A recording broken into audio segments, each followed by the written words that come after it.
Welcome back, everybody. The Keeper of Fire, Book 1 of the Dolphin Code Trilogy.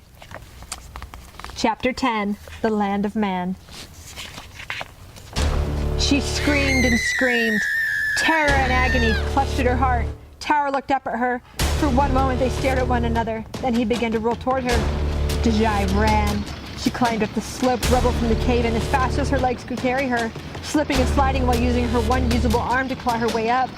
Up on land it was dark, but in the full moonlight Deiji could see the destruction his earthquake had already caused. Trees were ripped up from their roots, and large fissures existed in the soil. The forest was eerily quiet and still, and it took her a moment to place it.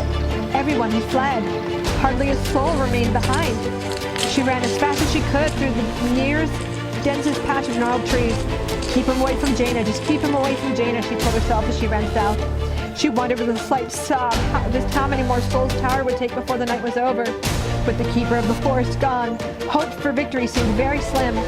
Glancing back, she was surprised to see that Tower had lost interest in her, hesitating to go into the thick trees. "Oh, no you don't," Deiji growled, and she ran back to him and began to taunt him. "Here," she screamed with a newfound vicious energy. "Here!" She reached into her leather bag of rocks and fitted her sling. She fired them at him one by one, and little flecks flew off his granite body. Enraged, he followed her, and she led him through the forest. As she ran, the words of the dryad echoed from her mind. To be cut off from the moonlight would utterly destroy him, and he would crumble back into the earth forever. Deiji was huffing and puffing as she ran through a maze of trees. She ran south along the river, keeping within the tree line, finding her stamina and picturing Manjeet's murder, her veins flooding with adrenaline with every ghastly, relived image. She ran through the night, cold sweat enveloping her body. Suddenly, the river. Deiji plunged into the icy water and Tower burst from the trees behind her. She sprouted her fins, shot across the width and pulled herself up onto the opposite bank. Scrambling out of the mud, she regained her legs and ran back into the village. Town was sleeping. Even the soldiers lay soundly, ready to wake before dawn for the march. Accustomed to these annual earthquakes that carried no explanation, it was all just a matter of course to these villagers. Nothing ever happened when the earth shook, until this night. Deiji scrambled through the village and Tower plowed on after her, crushing huts and knocking over shacks. Dogs began to bark and babies cried. People were roused from their beds, blearily asking what all the commotion was about. She caught a glimpse of the village elder Nia running up up the hill screaming, her cane long since abandoned, and Deiji almost smiled. She had done something revolutionary. She had brought one from the mystical world into the land of man. She ran right through the corral. Soldiers jumped to their feet and began to shoot arrows at the rockmen. Losing interest in Deiji completely, Tower focused on the army of men scurrying about at his feet, and he began to kill them left and right. Deiji ran to the edge of the village to catch her breath and watch the slaughter. She could see the little boy Zeki by the corral, his arms wrapped tightly around the tree Sonae, watching everything that unfolded. She leaned against the nearest tree and shouted, "Jaina, tell the trees to stitch their tops together and blot out the moonlight." Tower chased a handful of deserting soldiers into the forest canopy. He tried to stop, but it was too late. The trees creaked and groaned as they touched tops, and the rockmen stood in complete shadow. He stumbled backward as he began to fall apart, rocks and pebbles clattering to the forest floor. Deiji sneered and spat on the ground. "Well, there you are," she said angrily, and he crumbled back into the ground from whence he came. She had just about sighed in relief as she stumbled back towards the river, when suddenly the earth began to shake violently. The ground gave a great lurch. The scattered villagers cried out, and many were knocked to the ground. The two sides of the riverbank moved and collided. The water pushed out to sea at both ends. Deiji felt as though someone ripped a carpet from beneath her feet. She caught a glimpse of a centaur across the way, and she ran towards it, wondering offhandedly if it was Manjeet. When she got there, she fell to her knees in agony because she knew the truth. But the continents had joined. The cave. Deiji sat back hard onto the ground, cradling her broken arm and hugging her knees to her body as she cried into her good arm. "Oh, Manjeet," she sobbed. "No," a gentle voice said. "Mowat." She looked up, startled, for there indeed stood Mowat, a haze of rain and gray swimming about his person. "Mowat," she moaned, "Manjeet is dead. He's dead. It is all my fault. I fell down the crack of the earth and—" "It is not your fault, Deiji. It was an honorable death, for he died trying to avenge his father, and he found great purpose in saving you. It was a double joy to him." "And Jaina? And the people of the wood?" "All damages to the forest have been repaired. There is great celebration." "And the villagers?" Mowat's eyes shone rainbows through the drizzle. "That is the best part," he said with some excitement in his voice. "Mankind is now becoming rapidly aware of the mystical people. After your warnings to the villagers, confirmed by the sightings of Tower, people saw the truth. They have spread it through the messengers to the rest of the world very quickly. Some have even crossed the creek where the continents now meet, and have happened upon centaurs and the like. It is one continent now. The world is aware, but the transition will be slow. Additionally, most of the king's armies have been destroyed or scattered. This is a major setback to Relant's plans. Deiji sat back in awe and stretched her healed arm. All that should have been had come to pass. Mowat, she asked slowly. Yes, my friend. When I took on these tasks, you mentioned a reward of sorts. Anything I wanted in the whole world. And have you decided? He asked patiently. Well, no, not quite. Go on. Mandiant told me that he had tutored under you as well. Mowat's expression softened. That is true. If I may ask, Deiji trembled, trying to hold back tears.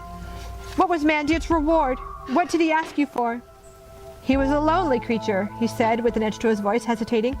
What did he ask for? She pressed. True love, Mowat answered simply. Her heart caught in her throat, and she barely managed to choke out, okay, before she burst into full, sorrowful tears. Mowat knelt down with her. Putting a hand on her shoulder, he wept with her. Deiji rested for 4 days. At times, the grief was all-consuming, and she found it difficult to lift her head from her pillow, but mostly she accepted her sorrow and swallowed it bitterly. The day she met with the Rill was a grey day indeed. When their foreheads touched, Dejai's heart cried out to him, and he was a great comfort to her. On the 4th day, Deiji took her customary bath. She felt quite worn out. She put on her clean clothes and picked at her food as she waited for Mowat. Out of the corner of her eye, she saw a light flashing from the side of the cave. Turning to find its source, she saw Mowat illuminated by a light that was flickering patterns of white and rainbow colors. The reflections danced across the cave walls. It is the day. Deiji sighed and gathered up her weapons. I am sending you now to meet with the 4 monks of the High Plane. Here you will sit with the sages and discuss the current situation of the world as it now stands united. You must figure out all you can as to their loyalties, for they have much influence in the world beyond ours. The Styes, as they call themselves, typically hold council to govern the 4 corners of the world only once a year. It is an emergency meeting that has been declared, and that is where you will want to be. Relant is rumored to have a hidden weapon that he will unleash as his last resort. A battle is to come, and it is with the Styes that you will prepare. I am sending you as an ambassador and representative of Nigh. Speak well for me. Do what you can. I will, she said stoutly. If you can save the world, then you can save your friend, he urged. I am a necromancer, after all. Her eyes widened slightly, but she tried not to show this. Then I will save him. Then you have my luck, he winked, as well as a gift. More magic? She asked eagerly. Indeed. Speak the words terra firma in a time of great need, and Jaina will heed your request. You may also shout Kayeki, and you will send a blaze of flint and rock from your fists. Thank you. You have earned it. Good luck, Deiji. The white lights separated from the colors in the rainbows. They flickered and danced around Dejai's head, and she shut her eyes to their brightness. When she opened them again, she fell back in shock. Day 1. Air. There is a realm that is not earth, nor water, nor fire, nor air. It is not of this world, nor yours, neither from the sun nor the moon. It does not come easily, but it is not impossible. It is simply the end of suffering. A chorus of voices sang out into the air in a monotone chant. Deiji could not make out the source as she stood and gaped at the world around her. She was standing in 2 distinct planes of white and blue. Soft, fluffy, and stunningly bright clouds stretched out below her feet for miles. As far as the eye could see, the sky was a brilliantly clear blue overhead. Deiji gazed at all that spread out before her, and she saw different terrains on all sides. Some parts were flat, while others were wispy. Many parts were rugged and rough, and still others were smooth. Some clouds towered high, others dipped down low. Deiji was amazed. Amazed at the clouds, the very same clouds she had looked up at every day of her life, could hold her weight. This can't be real, she whispered in shock. After all she had seen, this was definitely unexpected. The unseen voices came again with the same verse. It is simply the end of suffering. Who said that? Deiji demanded, pulling her knife from her waist. A soft sound of breezes rustling tree leaves blew by her ears. Supita said it, a voice chanted, but he is not of this world, nay, he is of another earth. And who are you? I am Aneu, and we all sing his words. We? She wished they would just talk. Deiji tried to walk, to move around. The first thing she noticed was a feeling of weightlessness and airiness when she took her steps. Her feet seemed to want to lift from the clouds. Delighted, she found herself caught up in this new thing and all but forgot about the mysterious voices. Trying a small hop, Deiji was startled at how high she flew.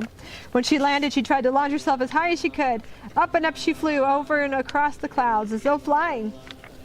She laughed with glee as she floated down silently and softly, sending up a light mist. Deiji shouted with happiness as she launched herself again, and then saw she was headed right for a bare patch of cloud. She fell through, flailing her arms around desperately. She caught her hand on the side of the hole, catching a glimpse of the earth thousands of feet below. She pulled herself back onto the clouds and fell backwards, gasping in fright. Peering over the edge, she could almost make out the Trinity Islands, and north of them, the court and castle of Nigh. They look better than on the blacksmith's map, she thought offhandedly. The extreme height made her nervous. Who knew how solid these clouds would prove to be? She sat back on the edge in pure wonder at this fluffy new world. Very near to enjoyment at this new discovery, she was suddenly struck with a pang of worry. There were no resources here. No wood for fires, no caves for shelter, no food, no water. With each troubled thought, a greater panic filled her mind. "Well, what then?" she called out to no one. But there was someone. "You must watch your step, creature, lest you fall into the world beyond." A voice rang out behind her. Deiji whirled around and saw a woman there, but it was no ordinary woman. Her arms, her hair, her legs, all melted into the air around her. They just faded away. She bobbed around restlessly as if floating on a breeze. As awed and frightened as Deiji was, she was also relieved. "I am Anayu, keeper of the skies." Her voice was as though a wind moved suddenly through a grove of trees. She hesitated. "I am Deiji." Although she could not explain it, she felt reluctant to give such a statement. "And how did you come to our realm, little creature?" "Mowat sent me on his behalf." "Ah, Mowat did say he would send a diplomat," Anayu sang out in a monotone chant. "Diplomat?"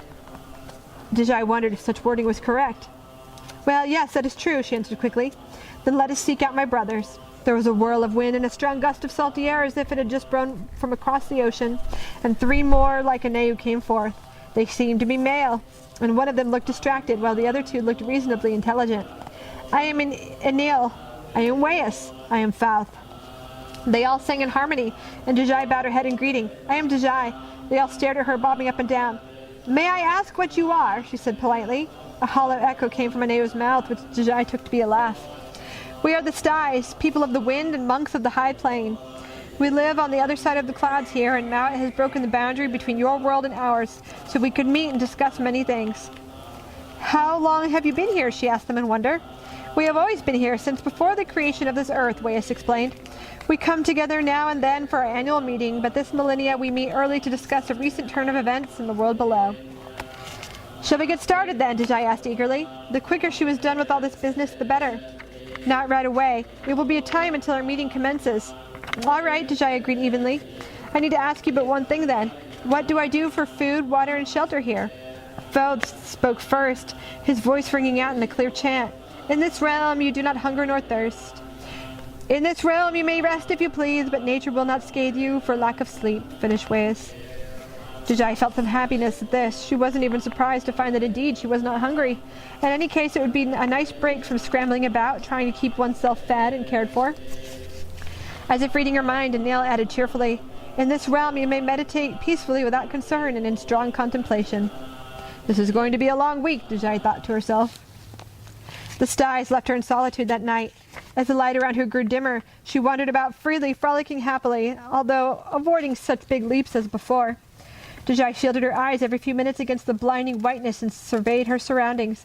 The whiteness of clouds spread out in all directions to each horizon, and all was muffled. It was as if there was no noise at all, just an eerie silence, a silence that seemed incredibly and suffocatingly loud. Deiji found it difficult to focus on things, as if she were distracted easily and often. She spent a long, quiet night among the moonlit clouds, still bright though blue. She stopped to rest in the early morning and actually fell into a light doze. She felt as though she was being watched. Day 2, air. Deiji woke instantly, blinded by the rising sun. She couldn't help but find the never-ending whiteness to be irritating, as so the silence and the stillness. She walked around a little, confused and a bit lost in the lack of a morning routine. She wasn't to gather food, search for water, eat, wash her face, or even meet a friend. It was quite unsettling. After wandering around for the better part of an hour, she found her hands were empty, and she did not know what to do with herself. This astounded her. On the island, in the ocean, in the deep forest, even on Mount Odell, there was always work to be done, projects to finish, keep oneself fed and maintained, play in the waves, feed the livestock, or pass a long afternoon working on a monotonous chore in the cheerful company of a friend. But here, this endless, unchanging white cloud that stretched below her feet was all there was. Perhaps the most frustrating thing of all was that there was nothing to kick. She finally vented out in her frustration. I will not be able to stand entire days of this. I wish to be done, she declared loudly. What does Mowat want me to learn? Patience, perhaps? Neu asked idly as she floated by. A light howling wind followed her, blasting Deiji with a refreshing breeze, and she almost thanked her for it. Neu, she called out, relieved to have someone to talk to. But it seemed Neu had no time for her words. The High Council will meet this day, 3 hours hence. We will summon you, and you shall have the honor of sitting in, O revered ambassador of Earth. Deiji couldn't tell if she was being sarcastic or not. Okay then, she called out to the retreating sty, slightly disappointed. It is all right, a teeny voice offered from behind her. I will be your friend. Deiji whipped around, looking in all directions, her eyes finally coming to rest on a small creature sitting on the cloud behind her. It was a small cat, fluffy and proportionate to the cloud she sat on. A kitten, really. She had a long, silky, soft gray coat and a fluffy tail, a perfect mix of fur and cloud. She looked up at Deiji with coy little eyes, as clear and as blue as the sky above them, and she purred. What are you? Deiji asked the little cat, caught up in the loving gaze it gave her. I am Puff Puff, it squeaked. I am a little princess. Oh, you are adorable, Deiji cooed, stretching out her hand, which the little kitten rubbed her face against eagerly, purring all the while. I am Deiji, little Puff, she said, and she nearly squealed with delight when the cat flopped onto her back, exposing her soft, furry belly. Love me, she demanded, purring and writhing about in ecstasy. Little kitty, where do you live? Deiji asked her. I'm Puff Puff, in my Puff Castle. You can sleep there tonight. I know you have other things to do until then, but I will be waiting for you. She hopped up on her fluffy little paws and leapt into the air, floating down a little ways away. Come play with me, she called to Deiji, who laughed and bounded after her. They romped through the clouds, laughing and squealing, and Deiji felt elated, as if they were in a vivid dream together. Finally, they wound down and came to rest upon a cloud. I must go now, little Puff, but I will see you after, Deiji promised, scooping the little cat into her arms. Puff Puff gave a little squeak and purred as she gave Deiji little kitty kisses on the nose, sniffing and nuzzling her face. Deiji planted a kiss atop the kitten's head. Puff leapt out of her arms and bounced off. She frowned. She heard the oddest noise, a sound of running water. She whipped around, and there was Mowat. He wore his burgundy robes, a relief of color to her eyes, and he stood smiling. Mowat, what are you doing here? She cried. I have come to show you a vision, he said simply. She frowned, concerned. A vision? Of what sort? It is imperative to the mission that you retain this information that I am about to divulge to you. He touched her cheek. Just watch and listen. He moved his hands through the clouds before them, and a picture shimmered into view. Some information is from a long time ago. The scene before us took place merely weeks before we met. These are things you need to know. She leaned in and watched as they hovered over the continent of Nigh and flew across the landscape. Mowat began. On this earth, it was the 230th year according to man, its beginning having been marked by those who clambered onto the land so long ago. There was something new, a fever that moved along the people, both humans and mystic alike, a deadly, violent fever. It claimed the lives of thousands upon thousands, and their bodies were burned on the hillsides. The High Council of the Night Court held meeting on the southern peninsula of the known world, aiming to uncover a cure. Doctors, sages, and knowledgeable people came from villages and cities to offer counsel to the king and his courtiers. Mowat came also. They gathered in the entrance hall of the Night Castle where King Jabhadson sat enthroned, looking out on the stone chairs that lined the stained glass windows. He stared into the gathering masses seemingly without expression, so that one presenting a case to him could not quite tell if he were hurt or not. Sire, a doctor of herbal remedies spoke with zeal. This sickness is devastating the world. 1 in every 4 of my home and high village have fallen ill or dead to this thing. Nothing I have in my stores has been able to quell this nightmare, or even delay it for a time. Jabhadson frowned. Go on, said a strong voice from the shadows. It was the voice of Talias, the king's royal vizier. He leaned against the wall behind the throne, and Mowat couldn't quite make out his face from where he sat. The doctor's eyes flickered to the king, unsure, but he continued. I propose we lawfully quarantine any and all who show signs of this fever. Send them, damn them, to the unknown world before it is too late and we are all dead. Hear, hear! The patrons in the hall stood clapping their hands in support. King Jabhadson gripped his scepter until his knuckles turned white. His frown twitched and his eyebrows, already heavy with his age and his stress, furrowed in seeming anger. These invalids will be the end of us, the doctor continued to the exuberant crowd. Raising his hands, he cried, Send them off! It will buy us time! Away with them! Away! The king thumped his scepter on the marble floor, and the hollow thud echoed throughout the stone hall. Silence ensued. "Sit," he commanded calmly. Everyone sat save for one. Mowat stood alone in robes of blue. Indeed, he had been sitting calmly while others were shouting. "Identify yourself, wizard." Talia spoke sharply from where he stood. There was no mistaking the condescending in his voice when he said wizard.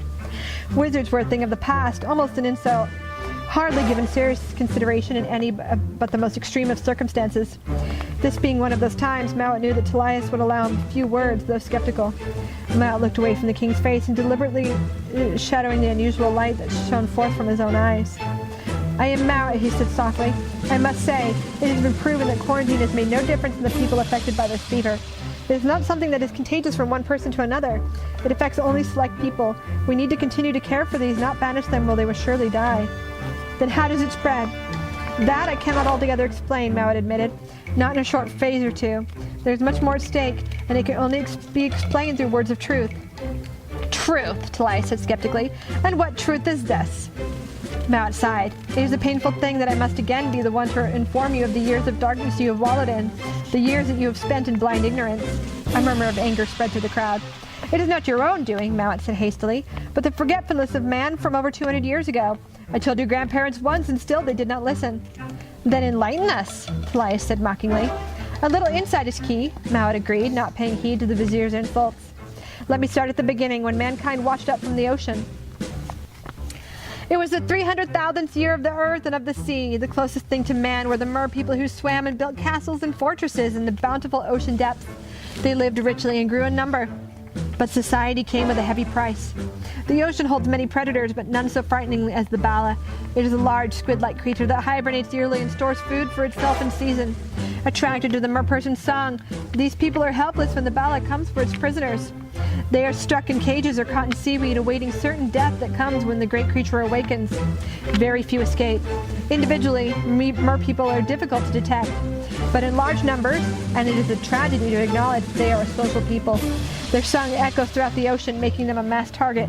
The slaughter became so widespread they feared for the very survival of their species.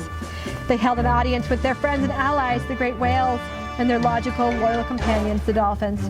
The decision they reached was for half the remaining population to journey to the land's western edge and dwell on its shores and mountains until the sea was safe again. The other half would remain in the ocean and strive with all their being to survive. They would have half a chance. Escorted by their large friends, the merpeople climbed onto land, lost their tails, and became all man. These acts were meant to preserve the life and meaning of the merpeople, but once ashore they forgot. All memories of magic and mystery became unknown to them. They spread quickly throughout the land like a virus, and all of the Earth's mystical inhabitants retreated farther and farther, then eventually fled to the other half of the broken continent, where they now live on the uncharted paths and territories on the opposite shore of the longest river. Motivated by such widespread division and the degeneration of the mystical communities, a great and evil being brought on the plague that now spreads among you. This creature wants nothing more than to ensure that man will never remember, and thus your world will remain divided forever. Mowat finished with flourish. The hall was absolutely silent. Then a few bits of muffled laughter, which quickly turned into a roar, accompanied by the amused look of the king himself. King Jabhadson's head to the Nigh army, General Morim, waited for the king's signal, though his face was doubtful. "I see," King Jabhadson said slowly. "And who, may I ask, is this evil force that releases this illness among us?" "His name is Relant," Mowat said steadily, "and he has cast a spell." "Traitor!" Talias threw himself from the shadows, stabbing one gnarled accusatory finger towards Mowat. "Guards!" 6 men with war axes began to move toward him. "You know of Relant?" Mowat asked, genuinely surprised. This was one thing he hadn't counted on. He glanced at the oncoming guards. "How do you know of this creature?" he called out as he stepped back into a corner away from their advances. "He has not been seen in—" "He came to my vizier in a divine vision," the king declared loudly, "with a promise to end this evil sickness. He has said it is a virus carried by people like you, people who cling to these ideas of magic and mutated people. You make us weak. We will spread the word to all ends of the land, and the fever will be quelled, and we will venture into the unknown world to destroy those undesirables who bring the fever upon us." "Relant has spoken the truth," Talia shouted in agreement. "It begins today." "No!" Mowat held the staff close, pulling away from the lunging guards. "It is precisely the opposite. He has deceived you. The only way to destroy the fever is to reunite both man and mystics. It must be done. You cannot listen to him. He is evil." The king held up a hand and the guards paused, waiting. "Sire?" Talias asked, nodding his head towards the elderly wizard. Jabhadson seemed to have frozen in thought. Sire! Talias cleared his throat. His face is ragged and hardened as an encamped soldier's. The king looked at him and nodded, giving him passage to speak. I propose we sentence this traitorous wizard to death by hanging by the first light of dawn on the grounds of heresy and blasphemy. Then we shall put out a warrant for all others who believe in such tales, and thus let the world know the extermination of such liars has begun. It shall be done, King Jebhedson proclaimed, looking thoughtful. The crowd cheered and stomped their feet on the stone floor in approval. There is but one thing, Mowat said angrily. You refuse to listen to reason. You idolize evil. You move to slay the innocent, and now you will intrude upon the unknown world. So there is one thing you must know. And what is that? Talias sneered. I am a necromancer. There was a crack of thunder, and a gale of rain swept across the hall, and Mowat was gone. Search the grounds, the king snapped. Then clear the hall. I have a much more commonplace meeting to follow, he grumbled. Talias ambled up to the throne respectfully and bowed. It is not so common, my lord. I went straight to the Odell village to find you after that, Mowat finished. Now you know a little more to help you about your way. Thank you. Deiji paused. Humans. We were merpeople. She could scarcely believe it. Mowat nodded. Do not trust all 4 of the styes. One of them is a traitor. I must go. It is your time now. His body evaporated into a fine mist, and he ducked beneath the clouds and was gone. Deiji watched, smiling, contemplated, when she heard another voice. It is time, Deiji. She turned, and the 4 styes sat like gods upon a raised platform of cloud that moved separately from the rest. She climbed onto this tower, thinking of the little cat with a smile, then took her place among them. At the top, they sat in their compass points, and Deiji seated herself cross-legged between the east and the west, while the styes hovered, always in motion.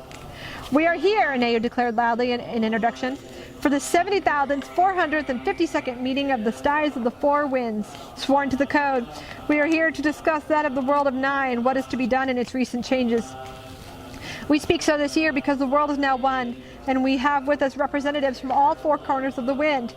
From the south, Inail, present. From the east, Weyas, present. From the west, Fouth, present. And lastly, from the north, it is I, Aneu, present. Fouth cleared his throat and looked from Aneu to Deiji pointedly. Oh yes, Aneu sneered as if it pained her to continue. Our visitor from Earth itself, Deiji J.Q. of Mount Odell, representing Mowat, the Keeper of Life. Present, Deiji muttered quickly, reddening, taken aback by this show of rudeness. Tea! Anil waved his hands, and each found himself holding a simple white porcelain cup of steaming green leaf tea. It is not for any necessity, Fouth said, catching the look on Dejai's face. It is more of a comfort. Now let us get down to business, Weyas said sternly. He seemed older than the rest. Right, Aneu agreed. Deiji sat upright, wrapping her hands close to her cup, for a hot sip of the steamy stuff was indeed a comfort. For 239 years, man has remained separated in life from his mystical brethren. Due to recent events, she shot a look at Deiji, man's awareness of such existence has reached a precarious point. Are the worlds truly ready to meet face to face? Your thoughts, please. Aneu leaned back and rested on the wind. They are not ready, Fouth said simply. This will lead to many wars, it is sure, Anil stated. Such a breakdown in the barrier between such extremities could not have been predicted or prepared for. Aneu nodded in agreement.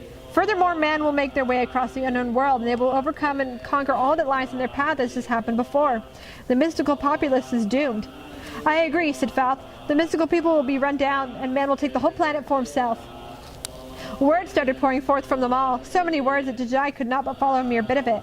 Kill all on their path, avoid war at all costs, and let them fight their wars. Those who come through in the end will have the rights to this world. Only the strongest survive. Stop! Weyas held up one blur of a hand. He, like Deiji, had not yet spoken. I think we can all agree that there will be war and conflict regardless of any meddling we do. Fear of the unknown is an overwhelming thing, even if there turns out to be nothing to fear in the end. This sudden shift is a strong one, and people will not know where to turn, man and mystical alike. What are the people saying now? Let us look at the earth below us and watch the courts of Nigh. The pillar of cloud they sat upon lifted into the sky, and Deiji watched with some surprise as they lowered themselves through the clouds down towards the continent below. They hovered, the view of the castle still far below them, and Weyas spread one hand over the middle of the cloud they sat upon as if wiping it away, and a clear view of the grand entrance hall shimmered and focused into view. King Jebhedson sat enthroned, gripping his scepter, his eyebrows arched and angry. What do you mean they are dead? He roared at the officer in front of him, General Morim. Talias stood nearby, looking quite pale. Sire, I was not even stationed in Toten Town, Moram explained. A handful of soldiers escaped and reported this to me. The whole population of this continent is going on about the shores joining and mythical animals, as knowledgeable as you or I, emerging from the other side and mingling with our people. But aside from this, there is more. More? The king's face was very red and the veins on his forehead stood out fit to burst. There seemed to be an awakening from the quiet volcano of the eastern ranges at Mount Odell, General Moram said nervously. It is not lava, he said quickly, but rather an army of dark creatures. Why they have emerged I do not know, but a dolphin in the bay outside this very castle assures me that they are not his mystical people, but a dark enemy of us all named Relant. This army of black creatures are the carriers of this deadly fever that spreads among us, and they are marching for the Nigh court as we speak. Relant? He is evil? The king gasped and became very pale himself. He clutched his arm and seemed to be having difficulty breathing. Talias, he gasped. He looked to his assistant desperately, but Talias had gone. This audience with the king has not come to pass just yet, but in 2 days hence, Weah said. This gives us enough time to mull over the possibilities of such a matter. Deiji, your thoughts? Startled, Deiji opened her mouth, shocked to hear of this army of Relants. Mowat hadn't said a word about it. She began speaking slowly. My thoughts on everything? I believe that the people do fear change because they fear things wholly unknown to them. Even if the things in the world are not well, people are more apt to take the suffering which is familiar to them because it is a hardship they know over the unfamiliar that they fear. We must take the common people and thrust them into this new life with assuredness. There must be a better king to lead them than that which they already have. A leader familiar with the current state of the world and all its new troubles. No one knows exactly where all of this will lead. All that can be said or done is to know that this war is coming, and that we must make plans to stem the flow of battle as it begins. Hear, hear, Weas and Anil clapped. Falth nodded. Aneo said nothing, but Deiji could feel the disapproval radiating from her direction. Suddenly her mind went back to that cute little cat, and her thought became fuzzy and ill-focused. She shook her head for clarity. With Relant's armies on the move, Weas went on to say, it will be a three-sided battle between the dark creatures, the common mix of man and mystical, and the addition of the king's army led by General Moram. The latter will be the ultimate factor in the turnout. Here is a plan of action, Falth suggested smoothly. Deiji will return to Earth where Mowat sends for her. She will lead the army of the common people against evil and keep them from reaching the courts of Nigh. She can hold them off until the king's armies arrive. Deiji swallowed hard. I am to go into battle with common, untrained citizens? Indeed. Weas looked her in the eye with obvious pride. You have the strength of Jai. You can bring the world to victory. Mowat chose you well. Then this I will do, she said boldly, sitting up straighter, feeling awful. Then this meeting is adjourned, Aneo spat forth nastily. That night, Deiji sought out the cat in her puff castle. As she bounced along in the dimming whiteness, she was sure she was seeing a tower of cloud in the distance. She saw the cat outside as she got closer. Hello, I am Puff Puff, the kitty cried, running up to her in a flurry of fuzz and purring. Welcome to my Puff Castle. It was a large hollowed-out cloud castle complete with turrets. Inside it was darker with only a few rooms, but it had one long hall leading up to a fluffy throne. This way, Puff Puff beckoned, scampering off. She led the way, her fluffy tail straight up in the air, into a side room. They laid themselves down inside the room of cloud, and Deiji felt quite at peace dozing and waking beside an affectionate purring kitten who kneaded her sheath's claws upon Dejai's arm as if it were the most luxurious, pleasurable thing she had ever done in her whole kitty life. Mowat. Relant growled at Mowat across the valley of their separate mountains. The electric energy in the air was taut, as if it might burst into something terrible at any moment. Do you see now, dear teacher? My final weapon against your world will be to flood your continents with blood, and they cannot be stopped. An army, Mowat said, still stunned at what had unfolded. Your children. It had been this all along. After all these years, he had failed. Long ago he had failed. He cleared his throat. You've been brewing an army from within the depths of Mount Odell all this time under my very nose. Yes, an army, Relant sneered, of the like you have not been prepared for. Ah, victory is as sweet as the victim's blood. Do not celebrate now, bringer of death. The souls have not been added to your stores just yet. But they will be. There will be a great slaughter. And it pains me that you cannot interfere. Relant laughed. Then it does not bother you that Talias has fled, Mowat asked slyly. Wasn't he your only sure link to the governments of mankind? Talias does not matter now. I thought I needed him to secure my victory, but it all seems to have come about by its own means. And what of Mount Odell? Mowat asked him angrily. Oh, that is my final move for victory at the end of the slaughter, Relant taunted. It is a volcano, you know. It will be a quick end to man. I will make up for your years of injustice. Day 3. Air. Deiji awoke to a purring Puff Puff curled up in the crook of her arm, and she smiled. She could hear the sounds of a song nearby. This pilgrimage we make to thee over forest, sand, sky, and sea. She groaned and rolled to her feet, leaving the little kitty sleeping. Outside, the four styes were floating in a line, bobbing as they chanted. Four corners of the worlds of wind, someday we will meet again. Oh! They turned back to back, facing their respective directions.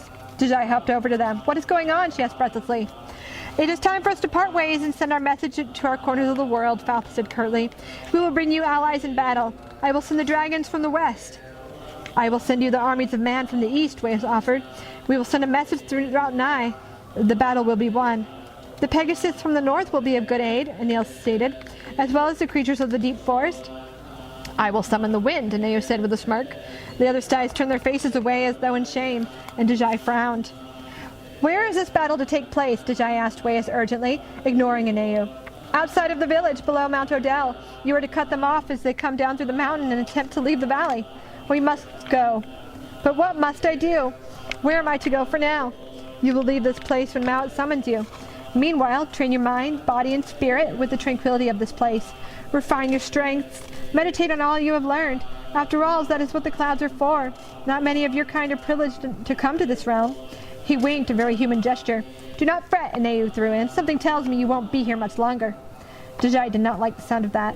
And what something would that be? She asked coldly. The sty did not answer. Farewell, my friend, Wea said, trying for her attention, and a rush of wind carried the styes in all four directions across the sunlit clouds. The keeper of air. Aneu flew away hurriedly, straight to the little cat. Puff, puff, she said sharply. What have you learned of the human?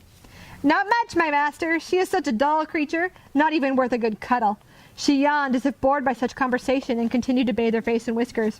Well, whatever you do, do not let her focus on that which is to be done. Keep her distracted. We can't have her winning this war. Yes, I understand. Honestly, Aneu, I don't believe she would win anyway. She's such a weak creature as seen through her easy persuasion by my beauty and cuteness. She licked her coat vainly. Aneu rolled her eyes. Puff Puff is the curse of Relant, she muttered idly. If only she had been counted higher in his ranks. She was exhausted by this cat Relant had given her. She grabbed Puff Puff by the scruff. Can you keep her interest focused on you? Puff yelped, but did not struggle. Easy. She will be a simple defeat. That is a good assessment. She tossed the kitten back onto a cloud. Keep her distracted until morning. Then we shall deliver her to Relant. Yes, my master, Puff Puff said loyally, smoothing her ruffled fur. Air. After the styes had gone, Deiji made to calm her mind and body through a series of gentle stretches, much like the ones Manjit had begun to teach her. Unable to do much beyond the beginnings of what he had shown her, she improvised as she went along. The girl sat cross-legged in the clouds and focused her mind on clarity. When her normal thoughts and anxieties filled her mind, she did not violently shove them away, but rather dismissed them passively. She let the thoughts turn over in her head until they were exhausted in themselves, and the distractions ceased. If anything, she wanted to be clear of the apprehension towards the events that lay ahead. The idea of battle and the end of this fight was both exhilarating and unnerving. She hoped the styes would come through for her and for the world, but she remained quite skeptical as to Aneu's loyalties. She remembered Mowat's statement in regards to the styes' allegiances with a frown. Deiji planned to rest her body well that night. She knew these events were spiraling quickly to something she could not quite foresee, but she knew it was something incredible. There was much to be appreciated in this current realm. The fact that she did not have to focus on her basic needs for food and shelter was quite a blessing. Survival is exhausting, she decided. Because of this lack of natural needs, Deiji found herself with ample time on her hands and was able to focus on many other things. Her aim was to think of her inner self more thoroughly than she had ever done. She knew that all these experiences within the elements had shaped her severely as a person in flow of constant changes. But Deiji heartily embraced such change. Through change, she found the beginnings of wisdom. That evening grew into further meditation and contemplation. Just as she was growing quite accustomed to the quietness of her mind, she felt a tickle of fur brush across her arm. She tried to ignore it, but Puff wouldn't have it. The cat dug her claws into Deji's arm, and she opened her eyes and brushed the kitten away. Go on, I'm busy, she snapped. But it is time for us to sleep for the night, Puff Puff squeaked. Fine, okay, she sighed, knowing she had lost the moment anyway. Deiji went back to the cloud castle, thinking of Manjit and missing him terribly. The little kitty gave a squeak at her and rubbed about her knees as if asking for a treat. Oh, little thing, Deiji cooed, leaning over a bit to pet her, and then walked on. The cat tagged along at her heels as she walked, and she nearly tripped over her. Cat, she cried in slight agitation. I'm Puff Puff. The cat threw itself down on the clouds, squinting up at Deiji with a contented expression. Love me! Deiji felt somewhat tranquil when she looked into Puff Puff's eyes. You're a sweet little thing, aren't you? All of her irritation had vanished. Are you a magical kitty? I'm Puff Puff. It became clear that she would get no logical conversation from the cat. She sat in the clouds through the evening with the purring kitten in her arms, stroking it as she watched the sky grow dim. Thank you for watching. Stay tuned for our next chapter.